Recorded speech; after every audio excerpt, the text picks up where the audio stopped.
persons ready for the interpellation? So, Congressman Harry Roque. Thank you, Mr. Chairman. Para hindi po masayang oras, dediretso na po ako.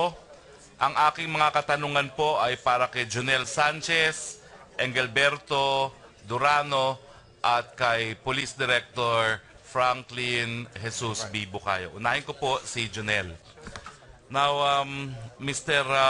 Jonel Sanchez, alam nyo, palaging sinasabi ni Senator Laila de Lima, ang mga testigo raw dito ay nagsasabi lamang ng mga kasinungalingan. So tatanungin ko po kayo para malaman ko kung gaya ng sinasabi ni Senator de Lima, ikay nagsisinungaling.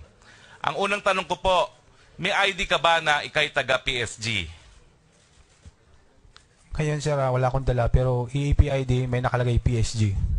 Oo. Now, pangalawa, meron ka bang kasulatan na nagpapatunay na ikaw nga, gaya ng sinabi mo, ay naging close-in PSG ni dating Secretary de Lima? Opo. Ano po yan? Ano yung kasulatan na yan? Detail order po sir, galing PSG. May kopya ka ba niyan?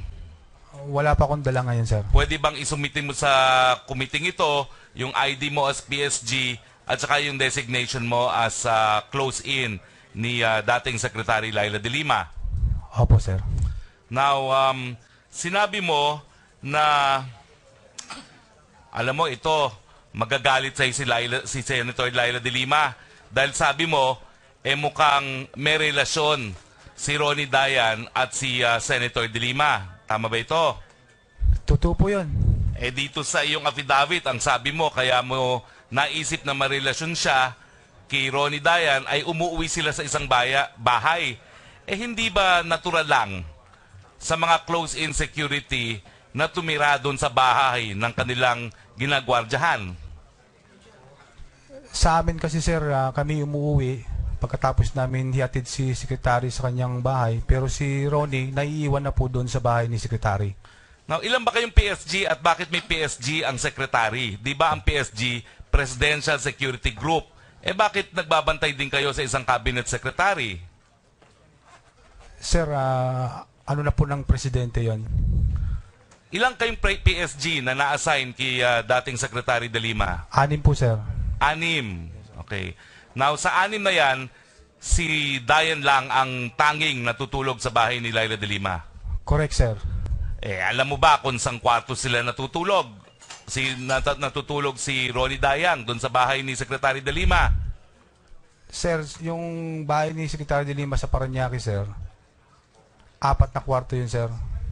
So, sa isang kwarto si Ronnie Dayan natutulog. Sa kabila namang kwarto rin si Secretary. So, hiwalay na kwarto naman sila? Correct, sir. Doon sa bahay? Yes, sir. Pero sinabi mo na kapag kayo'y nag-out of town, iisang kwarto lang sila natutulog? Yes, sir. O isang mga out of town trip yan na nakita mo iisang kwarto lang sila natulog? Maraming province, sir. Sa Gaya ng ano at kailan Iloilo, yan? sir. Hindi ko na maano, sir, yung town, sir. Bigyan mo kami ng ilan kasi tinitignan ko nga kung nagsisinungaling ka eh. Iloilo, sir. Davao, Cagayan de Oro, at saka sa, sir, sa Cebu.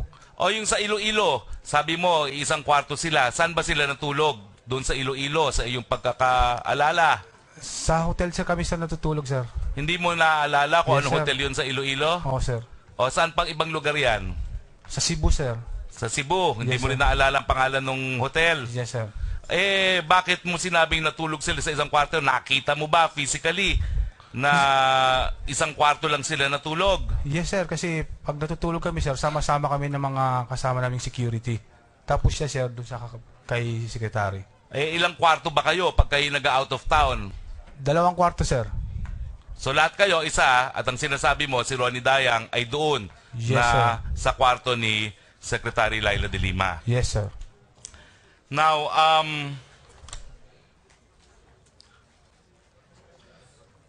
Mr. Speaker, Mr. Chair, may I know from the Secretary of Justice, because we have heard the name of Dayan, but we have not really asked the witnesses to identify who this Dayan is. Do you have in your possession right now a picture of this Dayan?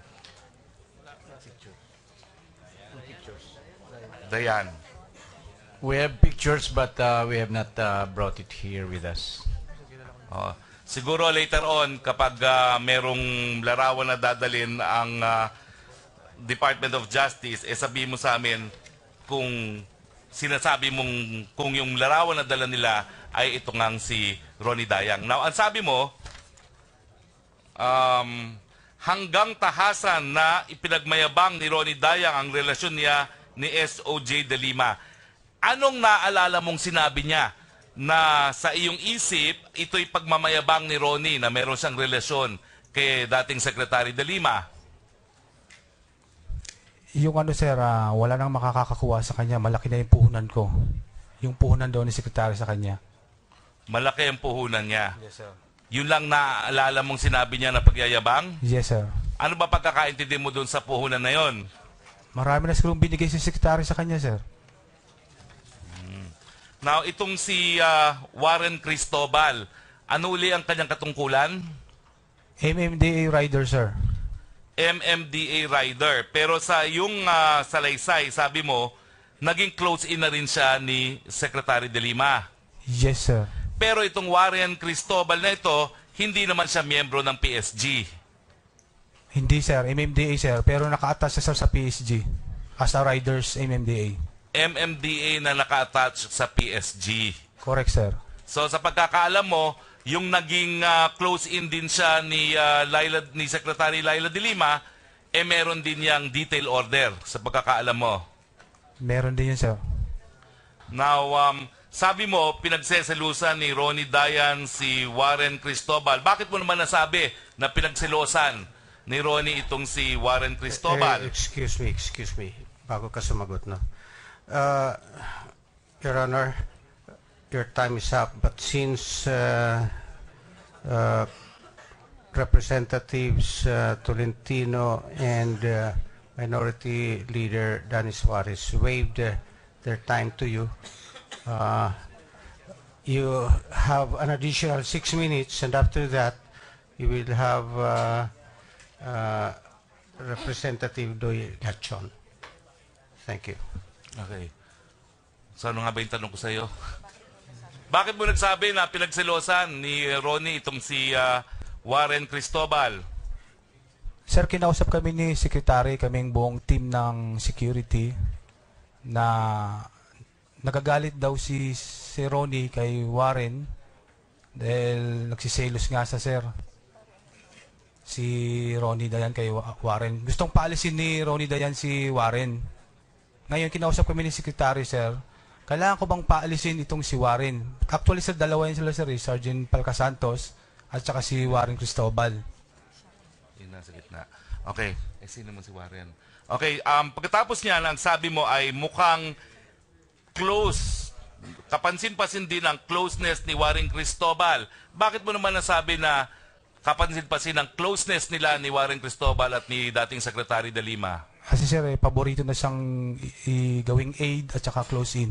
Pero ang tanong ko, gaya ng binanggit mo kanina, kapag ba kayo nag-out of town, kapareho silang kwarto na natutulog ni Warren Cristobal. Sa aking duty, sir, hindi ko pa na-experience, sir. Now, sinabi mo rin dito na may baril na mamahalin na binigay si Secretary Laila De Lima kay Warren Cristobal. Totoo yan, sir.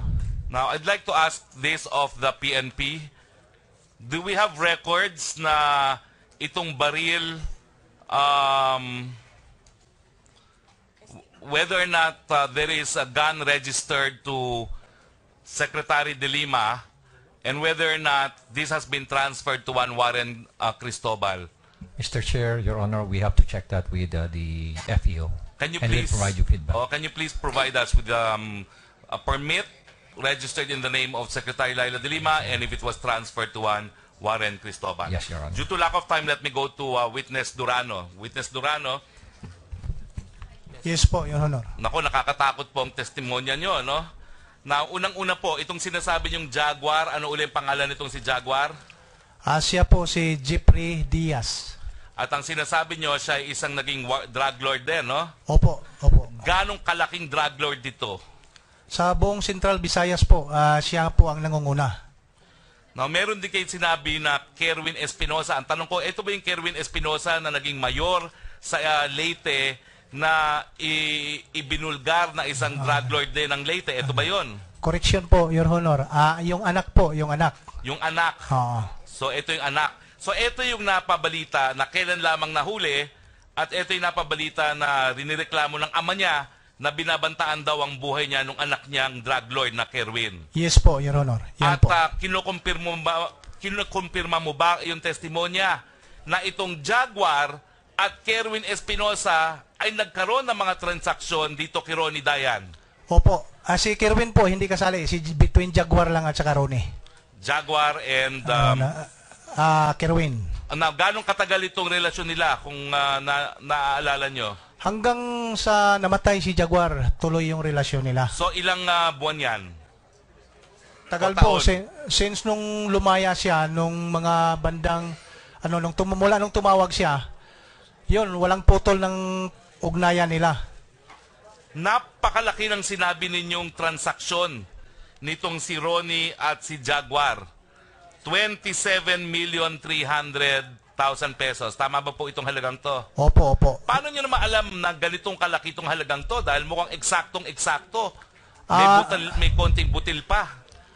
Dahil po sa lahat ng mga deposit slip na ipapadala ni Jaguar doon kay Ronnie, binibigay po sa akin. So nasa iyo ngayon itong mga deposit slips na ito? Opo. Itong mga deposit slip na sa akin. Kaya lang, nung nagkaroon ng mga searching doon, nakuha yan, nawala. Pero nailista ko po yan. Nailista mo? Opo. So ito yung mga numbers, kaya alam mo number, nilista mo? Opo, opo. Okay. Now, may I know from the DOJ if they have already records of these bank transactions mentioned by the witness Durano? We will ask the AMLAC, Your Honor. Okay. Now, doon sa paragraph 17 mo, naiintriga ako, no? Sabi mo, kumuha ka ng 1.5 million, ibinalot, at dinala doon sa lugar ng mga komando. Tama, no? Yes po. Now, saang lugar sa Muntinlupa itong lugar ng komando, in particular ka nagpunta? Sa bandang po, yung Presidio side. Presidio side. Sa lugar mismo ng komando. May basketball court. Okay. Pero yung pinagpuntahan mo, nadala mo yung pera, ito ba'y doon mismo sa kubol ni JB o hindi? Hindi po. Doon po sa BTB3. Yung channel na ginawang opisina ni JB. Doon po. Okay. Kaya hindi ko maintindihan. Excuse me, may we recognize the arrival of Congressman Jericho Nograles. Thank you. So, Proceed, please. now, doon mo nakita si dating Secretary Laila de Lima. Doon po. At doon mo binigay kay Secretary Laila de Lima yung kahon na merong 1.5 million. Opo, Your Honor. Opo. Anong sabi niya sa inyo pagkatapos mong binigay yung kahon na yon? Wala po siyang sinabi. Tinanggap lang niya agad. Nung pagkakataon na binigay mo yung pera, sino pa yung mga tao na naroroon? Nandun si GB, Hanstan, at saka yung mga serving ni GB nandun. Si Ronnie Dayan, nandun ba siya nung pagkakataon na yon? Wala po, hindi siya kasama. Ibig mong sabihin, nasa loob ng komando si dating Secretary Laila de Lima, wala man lang siyang security? Mayroon siya mga security. O, sino yung mga security? Kilala mo ba? Hindi ko po matandaan. Ilang mga security yan? Siguro mga 3 lang yung nakita ko doon. So, may kasama siyang 3 security. Mayroon po. Ngayon, hindi ko lang maintindihan ano itong sinasabi mo na matapos iyon, ay umalis ako, tapos habang papalayo, nakita ko na lumalakad siya na parang model, papunta sa gitna ng poste na bakal, sabay hawak sa poste at kanyang scarf at nagsalita, okay ka ba, JB? Hindi ko maintindihan ito. Pwede ka ba tumayo at ipakita mo sa amin kung ano yung sinasabi mong forma ni ni dating Secretary Laila de Lima? Opo, Your Honor. Sige, pakita mo sa amin kasi hindi ko ma-visualize.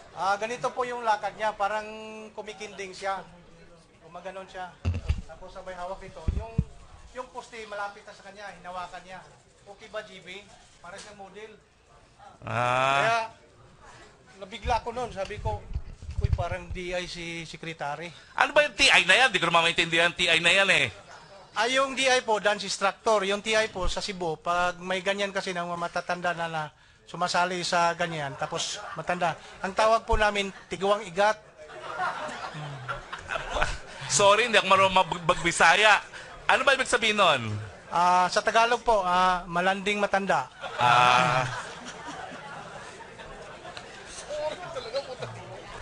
Now, pupunta na po ako dito kay General Bukayo.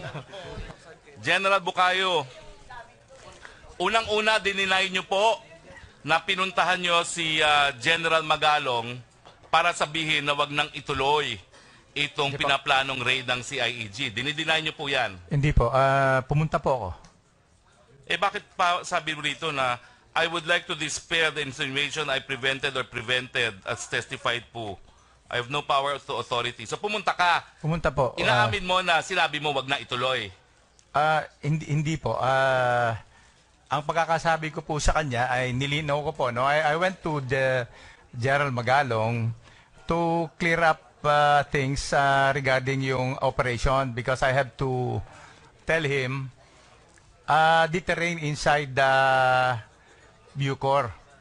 Doon po sa loob ng Bucor, pareho po nung nabanggit ko kanina, na sa maximum security compound, meron po tayong 14,000 inmate doon at that time, yung panahon Naku, ko. wala po tayong oras. Alam niyo Apo, naman, apo. inuorasan ako. Yes, sir. Isang tanong, isang Yes, tagot sir. lang Apo. po. Nagsasabi ba kayo na nagsinungaling si General Magalong nung sinabi niya na pinatigil niyo yung raid ng CIDG sa Muntinlupa? Oo lang po, hindi. Nagsisinungaling ba ho si General Magalong? Hindi po. So, gusto ko lang po talagang sinabi mo itigil. hindi ko po sinabing itigil. Pero i-consider po, pag-aralan po mabuti dahil mas magkakaroon po ng bloody confrontation nito kung hindi mapag-aaralang mabuti dahil po sa nature ng sitwasyon sa loob. Dahil yung ating mga inmate doon, ay ang kukuning inmate ay hindi naman pong ordinary. They are embedded in the 14,000 inmate inside and they are not restrained. So, hindi nyo siya pinigil, pero hindi nyo rin sinabi na may sarili kayong plano kasamang NBI na gumawa nung kaparehong raid na pinagpaplanuhan ni General Magalong. Opo. Bakit hindi nyo sinabi? Gaya po na nasabi ko rin po dyan sa aking affidavit, nabanggit ko po yan nung isa sa mga meeting namin, tinanong ko po sa secretary kung sasabihan, I will inform, ako po nagtanong sa presence po ng NBI, BAOC, tsaka sa DOJ, kung sasabihan ko yung CIDG. And sabi niya, no need. Pero nung nagpunta kayo para kausapin si General Magalong, alam nyo na magre-raid kayo, nahiwalay sa raid ni General Magalong. Opo. Kasi po, pumuputok na ho yung mga aktibidades sa loob ng NBP. At at that time, marami na rin pong nagpaplano. Hindi lang po kasi CIDG, ISAP nagpaplano. So teka muna, ang Yeah, sinasabi nyo, hindi nyo siya pinigilan mag-raid, pero alam mo, may sarili na kayong raid. Opo, Yun ba ang gusto mong nagpaplano na rin sabihin? po kami at that time. So in other words, you were withholding information from Magalong.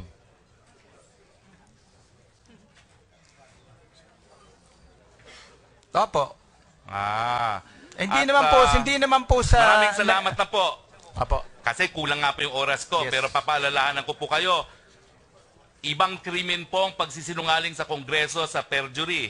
Opo. Ngayon, ang sunod ko pong tanong, ilang minuto pa po ako? 1 minute. 1 minute. Pagkatapos po, ito bang pag-isolate sa mga high-profile na mga detainees dyan sa Muntinlupa? Kanino bang idea yon? Sa akin po. Hindi ho nang galing kay General Magalong? Hindi po. Actually, sa isang meeting namin na na-invite ako, sinabi ko sa kanila, ang main concern ko dito ay yung paano e-extract itong mga inmate at saan dadalhin. Teka muna, yung konteksto po ng pagsabi nyo dyan, ito yung in connection with the raid na pinaplano nila General Magalong. Opo. So, sinasabi mo, nakipag-participate ka doon sa pagpaplano ng raid na pinaplano nila General Magalong. Opo. Pero at the same time, nagpa-participate ka dyan, not telling them, magre-raid kami ng sarili. At that time po, wala pa pong planong magre-raid. But nagpaplano na rin gumawa ng activities tungkol doon sa mga nangyayari sa loob. Ay, kailan ba ho nagsimula itong plano na mag-raid hiwalay kila General Magalong? Hindi ko po maalaman kung alin po nauna, but I think nauna sila. Yung akin pong Oplan Nomad ay na-approve po ng December 1. December 1 at kailan po yung raid? December 15 po. So, pero yung mga ina-attenda mong meeting with General Magalong na magkakaroon ng raid, kailan yon? I think nauna po yun. Talagang nauna yon. Opo. Now, so, ang sinasabi mo, alam mong may plano mag-raid sila General Magalong, alam mo rin na yung raid na yon, alam ni Secretary of Justice. Opo. Alam mo rin na involved hindi lang ang grupo ni General Magalong, pati ang PIDEA doon sa raid na yon. Opo. Now, ang tanong ko, bakit all of a sudden, sumama kayo, gumawa kayo ng sariling raid, at in-exclude nyo yung grupo ni General Magalong at PIDEA? Ako sa iyo, nagtataka lang ako dahil yung PIDEA, sila yung lead sa droga. Bakit? Bakit nyo in-exclude? Kaya nga po, sinabi ko kanina na nagkakaroon kami ng meeting, sinabihan ko sa secretary, "Ma'am, will I going to inform the CIDG?" Sabi niya, "No need." So, yun po yung dahil sa aking kaisipan lang, nandoon na kasi ang member na kasi ang NBI doon. So, hindi na kailangan magkaroon pa ng isang investigating unit na isama. Pero bakit hindi nyo naman sinabi yan kay General Magalong? Alam ko, sinabi ni DOJ, no need. Pero di ba magkapatid naman kayo sa uniforme? At saka nagplano rin kayo magkasabay. So bakit naman parang out of the blues, hindi na bali, pabayaan mo sila magplano at Your Honor, ako'y magagawa ng sarili kong raid? Kindly wrap up. I respected DOJ. Mr. Chair,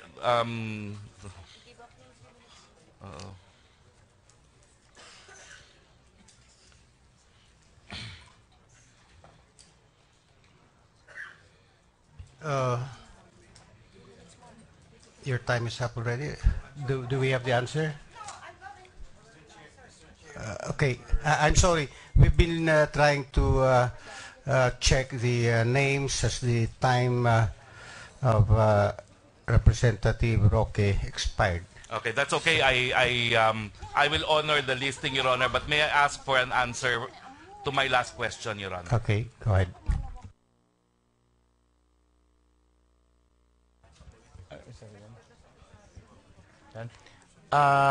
Ang sagot ko po doon sa tanong nyo kung bakit hindi ko nasabihan si General Magalong, because as I respect doon sa sinabi na ng secretary, so hindi ko na ho nasabihan si General Magalong. Although that was in my mind, kaya ni-refresh ko si secretary tungkol doon, but that was the answer. So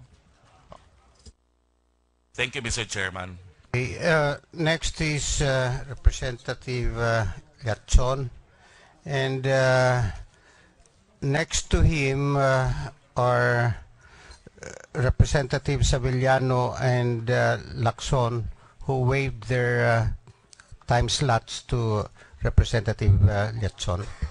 Go ahead, Your Honor. Mr. Chair, thank you. I would like to address my line of questioning. Una muna kay Janelle. Janelle, are you around? Janelle, gusto ko lang linawin, sabi mo gusto mong sabihin lahat yung gusto mong sabihin. Nagtataka lang ako dahil medyo limitado yung aligasyon mo dun sa sinumpang salaysay. Kung ako magtatanong, parang chismis ng love triangle lang itong laman nito. Pero may gusto kong tanungin sa'yo na mas detalyado na sinabi ni, kilala mo ba si Herbert Culanco? Hindi po, Honor. Hindi mo kilala si Herbert Hindi Culanco? po. Si Mr. Durano, yung katabi mo dyan. Ngayon ko lang po siya nakita. Ngayon mo lang nakita. Opo. Ngayon, siguro, unahin natin si inmate Durano. Ikaw ba ay nagpapatotoo? Sino ba si Durano? Ako po, Your Honor. Oo. Dito sinabi mo na nagkaroon kayo ng komunikasyon ni Jonel. Tama po ba? Correction po, Your Honor. Hindi po siya yung Junel na tinutukoy ko. Hindi siya si Jonel na sinutukoy mo. Opo. Ito yung Piderio. Tama ba? Yes po. Okay. Ngayon, hindi mo, salamat Mr. Durano, pupunta tayo kay Jonel. Hindi mo kilala si si Herbert Colanco? Hindi po. Ang sinasabi niya dito sa affidavit niya na ikaw ay kumausap sa kanya at hinihingan mo siya ng transaksyon na umaabot ng 50 kilos ng shabu linggo-linggo para sa pagpapalago ng kailangang pera ng Secretary de Lima. Wala po ako alam sa binibintang niya, sir. So, ibig sabihin, pinapabulaanan mo yung statement dito ni Herbert Colanco. Totoo po yun, sir. So, hindi totoo ito. Yes, sir. Okay. Papasok naman tayo doon. Paano mo, sabi kanina ni Congressman Roque, ikaw ay nakita mo yung relasyon ni Ronnie Dayan tsaka ni, halimbawa, sino ba nagdadrive ng sasakyan pag biyahe kayo, halimbawa, punta kayong Bicol? Si Mr. Ronnie Dayan, sir. Katabi niya si Secretary sa Pronset. Anong sasakyan ba ito? Yung Montero, sir. Ikaw, nasaan ka? Nasa backup kami, sir. O, nasa backup. Nasa backup ka. Hindi ka sa loob ng sasakyan nila. Hindi po, sir. Dalawa lang sila, sir. Kung wala ka sa backup nila, but sabi mo rito, tingnan natin, ha? Habang bumabiyahe kami papuntang probinsya, sila po ay nagsusubuan ng nilaging na saging na saba. Kung ikaw ay nasa backup at wala ka sa loob ng sasakyan, paano mo nakita? Yung bang backup kapantay nung Montero pag nagbiyahe papuntang probinsya? Sir, yung pag nag-stop over kami. Pag nag-stop over Yes, kayo? sir. Pag nakita ko sir dalawa, sir, sa harapan ng Montero. Nasaan ka? Nasa backup po, sir. Pero papunta ko dun sa sasakyan nila, sir. Tamang-tama na nagsusubuan sila, sir. Nagsusubuan? Yes, sir. Sino nagsusubo ng saging? Ang naalala ko, sir, si Mr. Ronnie Dayan. Kanino sinusubo? Yung Kay saging? Secretary, sir. Nagsusubuan sila? Yes, sir.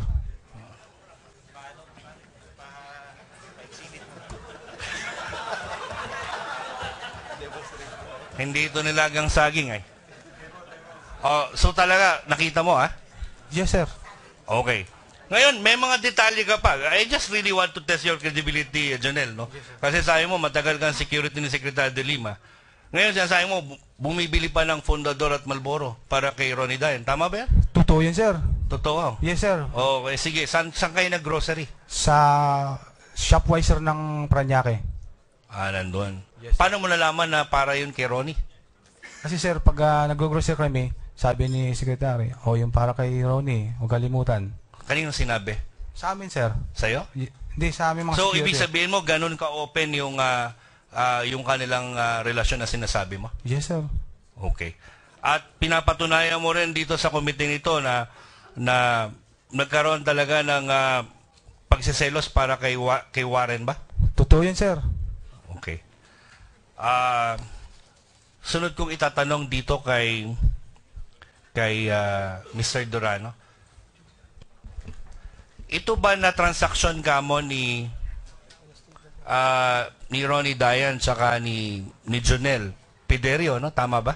Tama po. At umabot, sabi nga ni Congressman Roque, umabot ng 27 million? Yung 27 million po, between Ronnie Dayan at Jaguar. Kay Jaguar. Okay.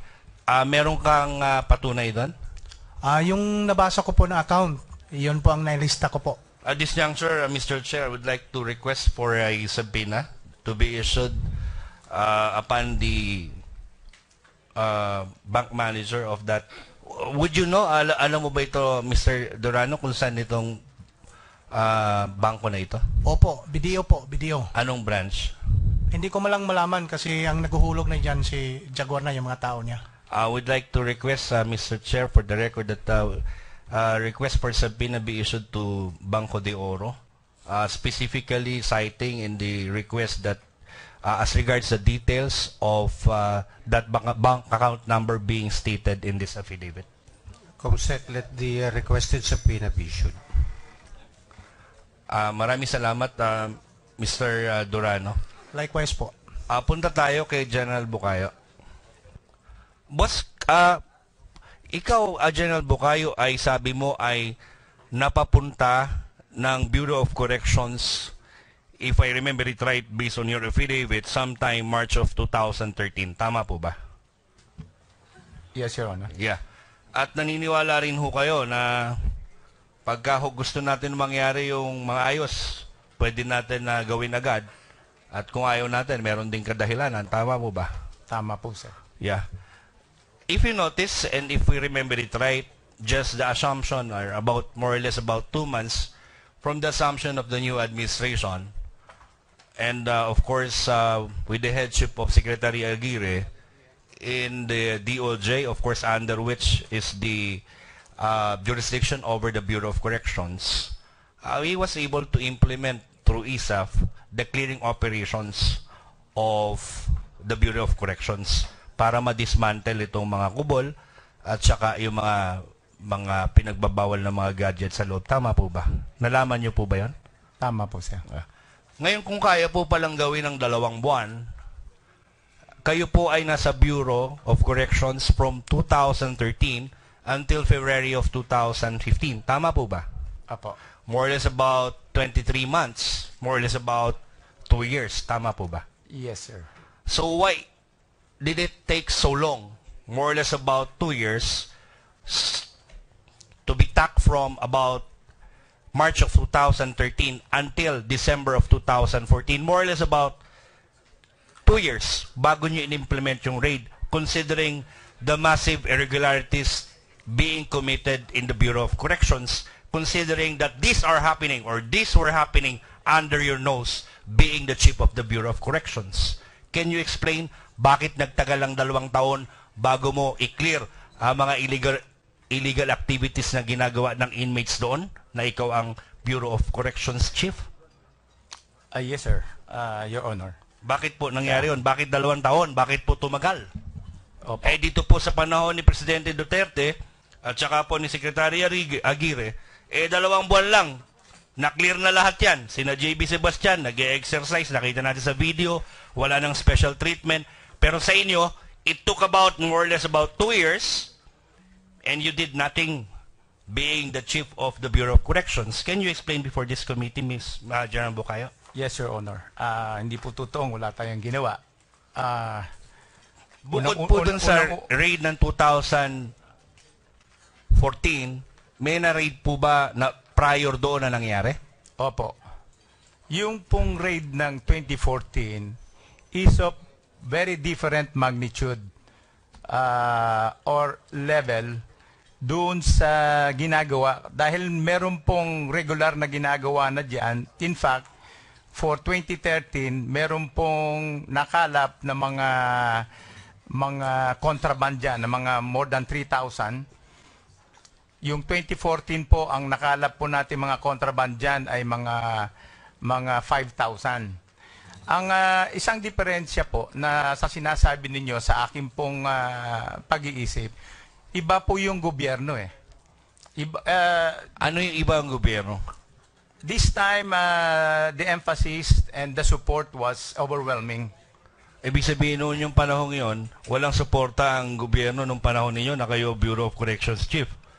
Hindi po ganoon ang Di ho ba mandato natin na kahit wala tayong utos ng nakakataas sa atin, kung may mandato tayo based on our jurisdiction to clear up these matters on your own and your own initiative, you would do this even without the instruction coming from the upper ups? Tama po yun. Actually, bakit hindi po ito nangyari? sabi ko nga po, iba po yung kuwan ngayon eh, yung emphasis at saka yung support na ibinibigay. Dahil sa panahon ko po, nung ako'y dumating, nakita ko po talagang nakita ko na lahat ito ay, gaya na binasa ko, ay nandyan na. Tinignan ko po inassess ko po yung Bucor, kung kaya niyang gawin yung trabaho niya, wala pong kapabilidad. Kaya po ang ginawa ko, hinayaan nyo na lang maging gano'n ang itsura nung dinatnan ninyo? Hindi po. Kaya nga po, 1 month after I assume office, nagpa-member po ako ng NALEC. Dahil hindi po miyembro ang Bucor noon. Ano yung NALEC? National Law Enforcement Coordinating Council, Subcommittee on Organized Crime. Ibig sabihin po ba, ito, it's, this committee hearing is definitely being aimed in aid of legislation to craft up matters to reform the Bureau of Corrections. Apo. Sa sistema ninyo, kayo ho, ilan ho ba empleyado at security ng Bureau of Corrections? Mga 2,000 po.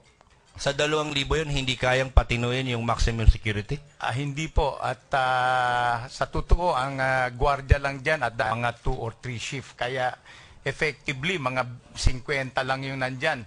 Over a number of about 14,000. Ngayon po, dahil hindi kaya, alam nyo pong may nangyayari na mga drug trade sa loob ng panahon ninyo. Opo. Anong ginawa po ninyo?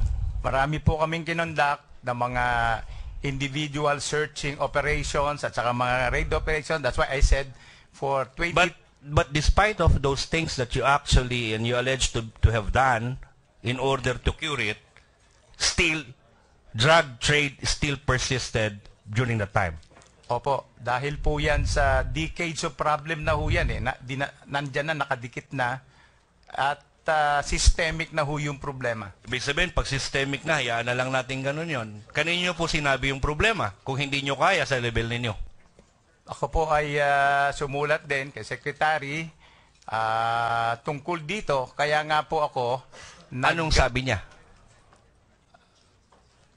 Doon po sa sulat po ninyo. Mag-conduct ng operations, more operations to stop it and to check on the... In those 2 years po that you were with the Bureau of Corrections, Apa. how many raids and searches have you made during your tenure, which more or less, in your conscience, effectively, more or less, curtailed or prevented the drug trade in that Bureau of Corrections? How many? Hindi ko na po mabilang yan, but what I know is it's about 1,000, no? Several times. And yet, Several. walang nangyari, ganun pa rin po. Hindi po, marami pong nangyari. Kaya Ay nga bakit po dun sa aligasyon, halos 50 kilos ang binebenta sa loob ng Bureau of Corrections? Kaya nga po ako, sa sinasabi ko po sa inyo, Bucor itself cannot handle it. And that's why I requested outside law enforcement agency to assist me. Okay. Kaya nga po nandyan po yung Sige po. NBI, pumasok na, at ang PAOK. Okay na po. Pasok po tayo dun sa... Previously, I don't know if you were able to see it or watch it. During the previous hearing, General Magalong testified before this committee, stating that more or less, in their endless efforts, in fact, they actually form a team with the headship of Secretary De Lima. At one given time, whenever they were about to perform the raid, pumunta po kayo sa kanila. At inamin nyo po ngayon, tama po ba? Yes, Your Honor. Meron pong nasabi dun si General Magalong at gusto ko pong tanungin sa inyo kung nagsasabi ba ng totoo si General Magalong. Ang sabi nyo, huwag nyong ituloy yung raid kasi mamamatay ako. General Magalong, for the record, tama po ba? Nasabi nyo po yun during that time? Yes, Your Honor. Nasabi po na mamamatay. Ba't po kayo mamamatay? Opo. Your kung Honor, pagbibigyan po. your time has expired. Thank you, Mr. Chair. Would just like the good or the Bureau of Corrections Chief General Bucayo kindly answer the last question. Opo. Bakit po kayo... Kaya po ako pumunta kay General Magalong ay upang clear lang po yung kanyang gagawing operation dahil gusto niya na, sa tingin ko, gusto na niyang i-implement ito. So, ano po yung takot niyo sa inyong katawan at nasabi niyo po yun kay General Magalong? as in other operation po na ginagawa ng military, we have to know the terrain. Kung ano po yung pupuntahan natin. Kasi po, kanina pong sinasabi ko, yung pong maximum ay composed of 14,000 inmate na unrestrained.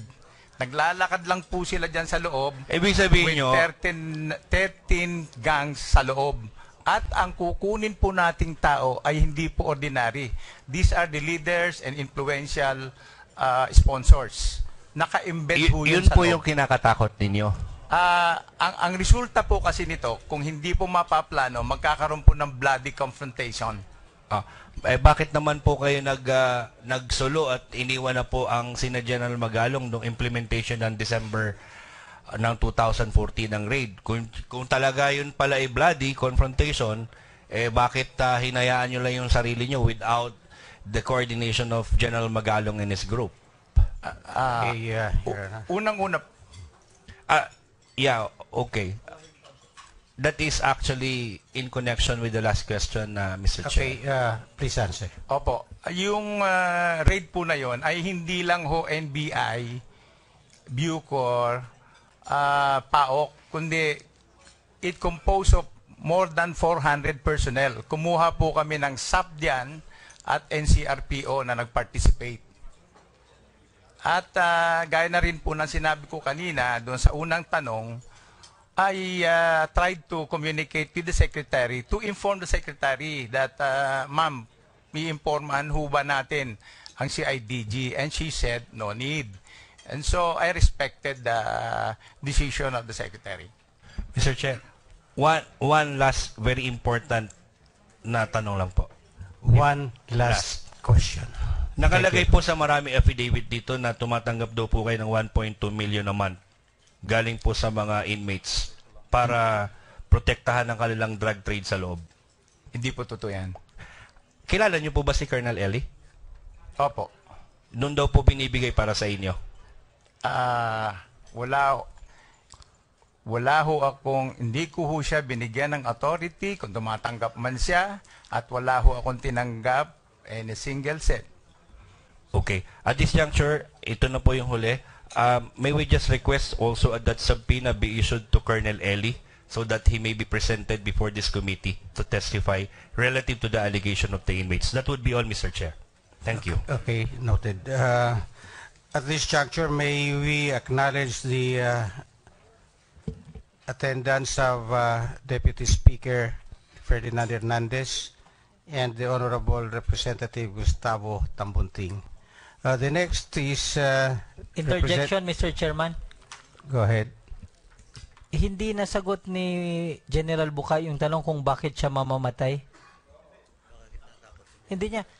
Sinagot niya yung confrontation sasama ba kayo sa raid? Mamamatay kayo pag may confrontation doon? Parang hindi ka nasagot. Sa akin lang Can you raise that at your time, Your Honor? No problem, Mr. Chairman. Thank you. Next is Representative Ron Salo, and waiving their respective times in favor of Representative Salo are Representatives Arnel T. and Representative Arthur Defensor. Maraming salamat, Mr. Chair. Ang mga tanong ko ay nakatuon kina Junel Sanchez, una, kay Nonilo Arile at kay Ingelberto Durano. Una muna kay Mr. Junel Sanchez. Mukhang ikaw yung favorite ngayong hapon. Una, tanong ko lang muna paano ka na-detail kay Secretary de Lima. Ikaw ba nag-request? Hindi po sir, yung PSG ang nagpadala sa akin. Nung dumating ka doon, nadatnan mo na nandun na si Ronnie Dayan. Yes sir, sa kanya po kami nag-report sir. Ano ba exactly ang function ni Ronnie Dayan? Nung July 2010 sir, siya po yung kanang kamay ni Secretary. Kanang kamay ibig sabihin? Siya talaga yung pinagkakatiwalaan sir. Yun yung personal function niya. Pero yung official function niya, Driver sir at security sir. driver at security. At bali siya rin yung head ng security ninyo. Yes sir.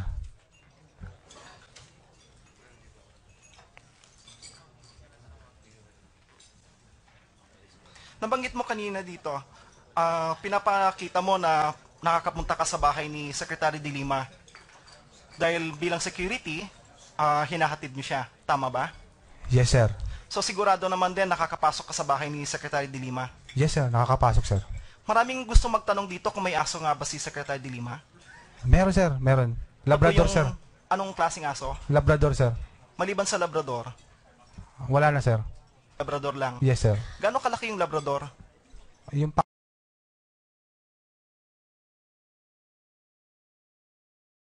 seconds, and here comes Congressman Akop asking for anybody who could waive his time in his favor. Kasi kukulangin daw talaga siya. May I request that 1 hour and 1 minute and 30 seconds be waived in favor of My pleasure, Your Congressman Akop. Certainly, Your Honor. Okay, thank you. Mr. Chairman, clarification. Mr. Chairman, Go ahead. can you when you waive your time, can you waive when your turn has not yet arrived, or you can only waive when your turn is called already?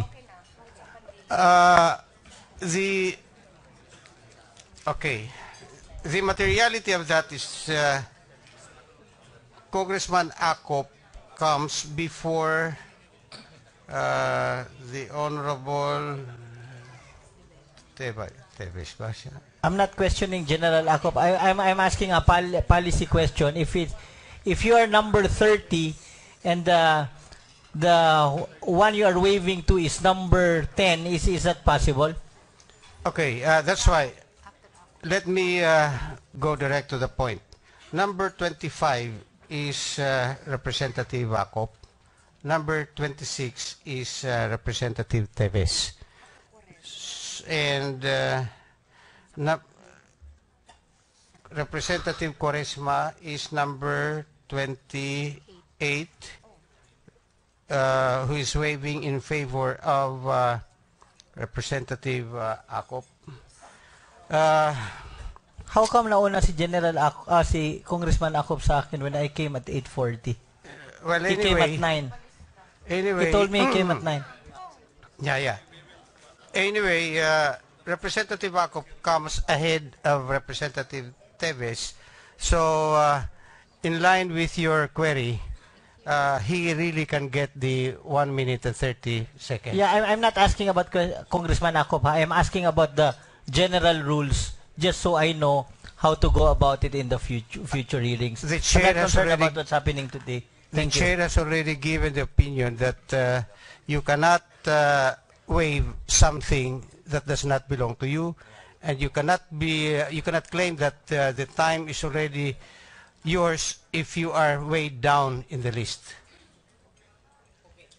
Yeah, that was my first question. Thank you. Okay. Next is Representative Uaminal. Let me explain here. Representative Uaminal is the chairman of the Subcommittee on Constitutional Reforms. Correctional Reforms, rather. Hirap nito, hindi ka nakapag-lunch, ano? Anyway, he is the chairman of the Subcommittee on Correctional Reforms, and it is his task to come up with a report on this. So, Representative Uaminal will be coming up with a partial wrapping up of what so far we have done, and that will not be counted as part of his how many? About 9 minutes. He has 9 minutes as Representatives Ben Canava and Representative Peter Onabia. They have waived their time in favor of Representative Uaminal. So go ahead, Vice Chair Uaminal. He, by the way, is also Vice Chair of this Committee on Justice. Thank you. Thank you very much, Mr. Chair.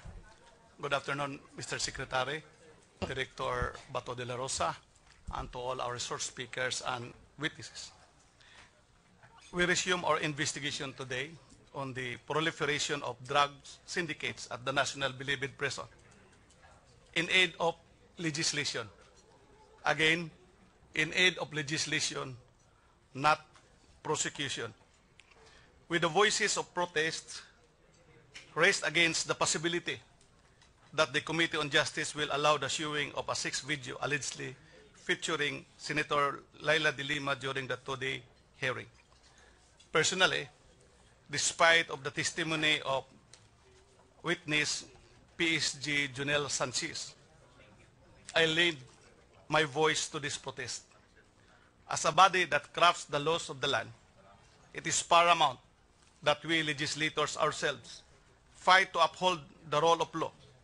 Senator De Lima's rights are protected by the Constitution, Republic Act 9995, or the Anti-Photo and Video Voyeurism Act of 2009, Republic Act 4200, or the Anti-Wiretapping Law, and the provisions on crime against honor in the revised Penal Code. Besides the law, shared decency and regard for the welfare and dignity of others, particularly women, should restrain us from even broking the slightest possibility of showing such video. I also believe that showing a video that has so far not been authenticated and it is not necessary in relation to the Resolution 105, which is the purpose of this investigation. As the subcommittee had discussed on the possible draft of this committee report, this humble representation have observed the establishment of these following facts germane to the subject of the inquiry, which is Resolution number 105. This is collated from the past two, that there is really such proliferation of illegal drugs operated by syndicates composed of inmates in the National Bilibid Prison.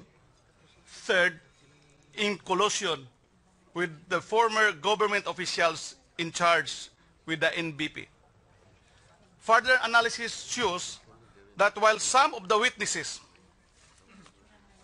before, like Colango, Maglio, Pacho, Tristisa, Baligad, and others, pointed to GB Sebastian as the NBP powerful main drug operator.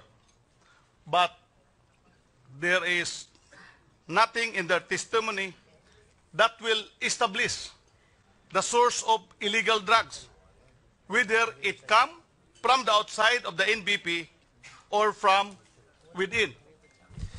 Except probably Mr. Chairman, the testimony. a point of order, Mr. Chairman.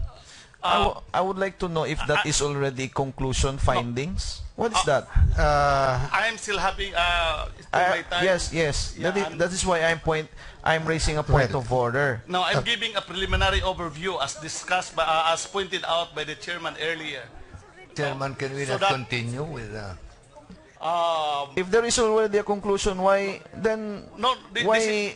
This is not a conclusion. This is just an overview. May I No? explain? May I explain?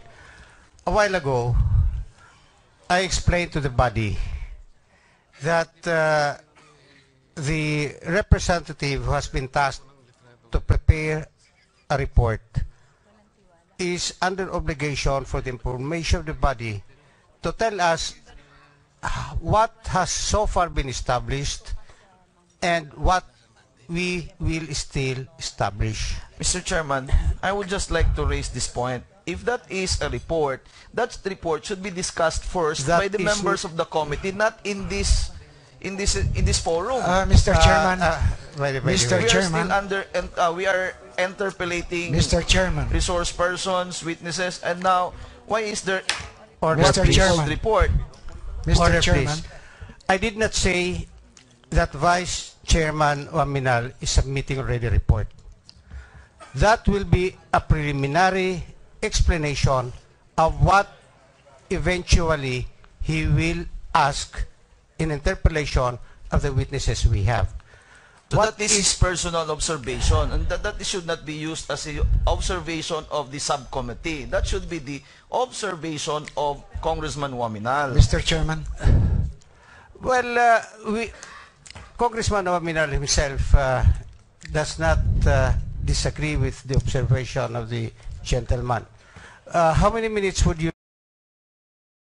The Honorable Fred Castro is making a clarification. Mr. Chairman. Okay, go ahead. Mr. Chairman, because if we will allow those, we still have many invited guests to, and we have to go ahead with the interpellation. So, Mr. Chairman, I move that we continue with the interpellation now. I suggest, Mr. Chairman, that Congressman Crisologo put that into motion so that we could vote.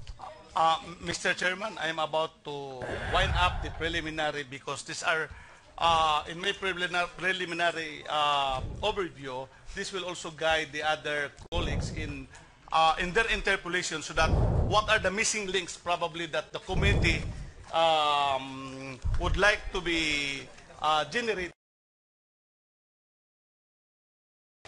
can also be elucidated in the respective The interpolations. discussions we had already took more than a minute. If the Honorable Waminal has been allowed to finish his 1 minute, he would have been interpolating some of the witnesses we have now. Mr. Chairman, but that is a precedent. What if all the members of this committee will also give their own preliminary? Wow. That Well, will take a long time, Mr. Chairman. So, Mr. Chairman, I move that we go ahead with the interpellation I already. second the motion. Okay, the problem we have is the majority floor leader who's in charge of the rules is not here. I don't think we are in a position to rule on any amendment or clarification of rules in the absence of the majority leader. But if you want, we can argue for another 1 hour. I cannot. Mr. Chair, particularly what rule are you citing that we are amending? As far as I know, we had not agreed that each and every or some representatives may give a preliminary statement and that should not be counted against their 3-minute time. So what particular rule are you citing? Because Okay. I have the book of rules here. Okay, we had this precedent in the past. The first hearing we had, the chair, myself, and Congressman Waminal made explanations. Mr. Chair, I'm just asking for the particular rule so that we can read it and see whether or not we're amending anything, Mr. Chair. We are not amending any rule. We are just following what happened in the last 2 hearings we had. But anyway, Congressman Mr. Waminal, Chair? are you willing to Yeah. proceed already with the interpellation? Yes, and whatever minutes that will be consumed in this preliminary can be deducted from my time. Okay, the So, chair is already here. Oh, yeah. I suggest that you direct your questions now to the chair. There is a question from Congresswoman Garcia. Okay. I think I was asking these are- the chair, and I think if we will proceed with the interpellation as what should happen, then I have no more questions, Mr. Chair. Please proceed to the interpellation, please. I will just, as I said, this part of the preliminary is part of my time. So I will just point certain features which is also needed by my distinguished colleagues in their interpellation. 1 minute suspension.